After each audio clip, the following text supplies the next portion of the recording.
So I've noticed something that's a little bit interesting and might even be statistically significant and perhaps a little bit sad for reasons I'll explain in a minute. So I've been going through some statistics on videos that I've done about Prince Harry and his cases, and there's been a lot of them. Cases as well as videos. I mean, the videos follow the cases. Some people ask why I do a lot of videos about Prince Harry. Well, it's because it's newsworthy. There's a lot of legal aspects that I can talk about, and obviously with a lot of cases covering a lot of areas, many of which are privacy and that sort of thing, which is an interest of mine because that's one of my practice areas and I just have a general interest in there. So I do lots of videos about those. So the interesting thing is this: whenever the video topic is somewhat positive for Harry, as in Harry's favour, such as he's won a case, there's a settlement in his favour, or he should be entitled to security, or he's somehow being funded for something, then, or even if the thumbnail is of Harry smiling or Harry happy or whatever, because I do try to mix up the thumbnails. Obviously, YouTube is a little bit clickbaity in the sense, I mean, my apologies for that, by the way, but YouTube is a little bit clickbaity. It kind of has to be, because otherwise people don't watch it. Because no criticism of you guys, but if there's not enough people clicking on a video, YouTube doesn't promote it to a wider audience. And so the clickier the thumbnail it is, YouTube can tell whether it is on the side of clickbait. Now, I never go full on clickbait, but it has to be a little bit clicky. So anyway, many of those are of him either being really angry or really happy. But the interesting thing that I've noticed is that whenever it's a positive story or he's really happy, and this really only pertains to him, I haven't noticed it with others, but the views are very often a tenth of what they would be if the story is critical of him or what he's done, or it's negative for him, like he's lost a case or he's been grilled in cross-examination or things like that. Even down to a fifth of the views of what they would be in those other videos, which I find really interesting, because what it tells me is that the general consensus among the viewer population on YouTube don't like him. And that's just a fact, because statistically, to me, it seems to be relevant, because the view count is not just a case of, the video wasn't very good. I mean, some of my videos may not be very good or not as good as others. I'd be perfectly prepared to accept that. But generally, I think my videos are mostly the same kind of quality and standard. I'm not saying they're the best by any means, neither in terms of the content or the quality of the video that I produce. But nonetheless, the standard and everything else that I put out, I would think is relatively, well, standard. But therefore, the main statistical significance is the view count based on whatever the video topic is. And so I found it really interesting that the positive angle videos towards Harry get a tenth or even fewer views than those that are harsh and critical.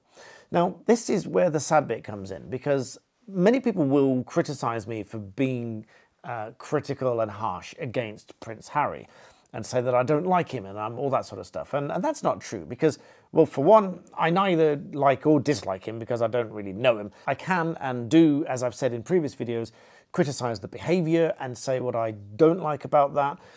But more often than not, I am just commenting on the law, on the case, and what can or cannot be the case, what should or should not be the case. And many of those things turn out to be quite critical. For example, the recent video, actually, well, today I've just pushed a video out about this spat of words between him and Piers Morgan. And I said in that video, I think Piers Morgan's got a point, because Piers Morgan is criticising Harry for essentially just bashing the royal family. And yet at the same time, he's being critical of the media intruding on his privacy and things of that nature. So in that video, I said I think Piers Morgan has a point, because he's criticising Harry for doing exactly that. Now, some people love Piers Morgan, some people hate him. And again, I'm not here to say whether you should like Piers Morgan or not. But what I will say is that I can comment on what he has said and whether I agree with it. And in this scenario, I agree that there is a point here, because on the one hand, Prince Harry is criticising the media for intruding on privacy, and yet he and Meghan have both published lots of material which is hugely critical of the royal family, and including lots of information which many people would very reasonably deem to be private, and they should have a reasonable expectation of privacy in that information, even though they are public figures. Because being a public figure isn't just a green light to publish anything and everything under the sun about that person. It should never be that way. So then publishing information that they have a right to privacy in would be wrong.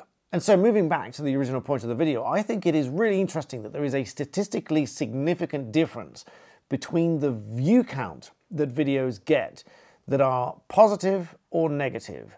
The negative ones being, and this is no criticism of you guys watching, but the negative ones, as in the videos that criticize him or his cases or just inherently bad for him, get hundreds of thousands of views, many hundreds of thousands, some of them. And yet some of the positive ones, I've even either moved to members only, or I've unlisted them, because it does, in my view, affect the YouTube algorithm. I.e., if you get 3 or 4 videos that don't get many views, then YouTube is less likely to recommend your videos to either the same audience or a wider audience next time. And that seems to disappear when you unlist the video, because it's then private. And then obviously YouTube doesn't really count it quite so much in the algorithm when pushing out new videos, because it's not a public video. So again, I'm no expert on YouTube, and that is not the definitive word. YouTube haven't told me this is what we do. They don't, they haven't. It's just my guess, because it makes sense. And so, as I say, statistically relevant and very interesting. The reason it's sad is because I think over recent years, with everything that's happened, that you know has happened with him, Meghan, and the moving back and forth and so on, I think that has really damaged his reputation. And a lot of people moved from the "we love Harry" camp to "we're not such a fan of Harry anymore" camp. And I think that's a shame, because I can say I don't know him well enough to say I like him, and I don't know him well enough to say I don't like him. What I can say, again, is that I don't like the behaviour, which I think, I forget where I picked that up.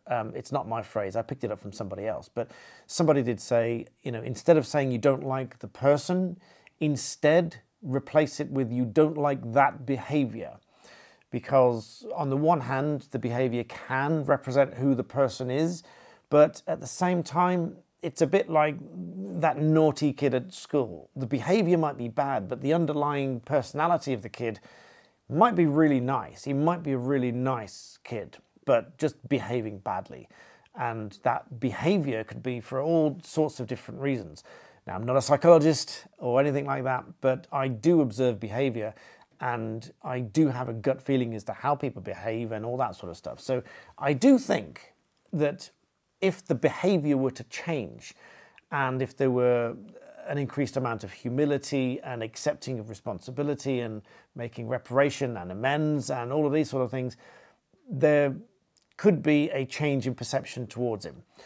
I think it'd be difficult, because he's gone so far to alienate so many people, in my view, of course, that I think it will be difficult for him to rebuild that reputation.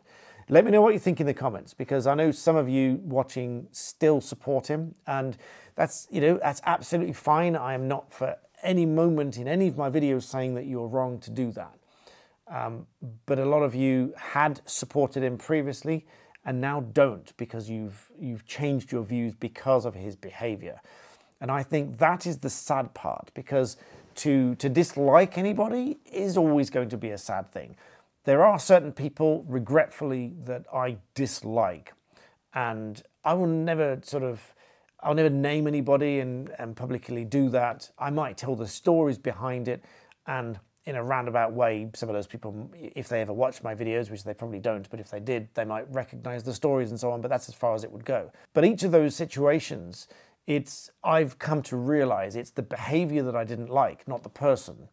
And so if the behaviour were undone, or they somehow made amends in that sense, then the person that I did like before the behaviour came in would probably change things. That's the way that I've started to think about things. Certainly, as the years roll by and as more things happen and more struggles in life happen and you work harder and all that sort of stuff, all of these things come together, and I really do think that it's the behavior, not the person. That's why I think it's sad. Let me know in the comments, have you changed your views to and from, or did you once like him and now you really don't like him? Let me know your views in the comments. I'd be really interested, because this, to me, as I say, I'm not a psychologist, but this to me is something really interesting.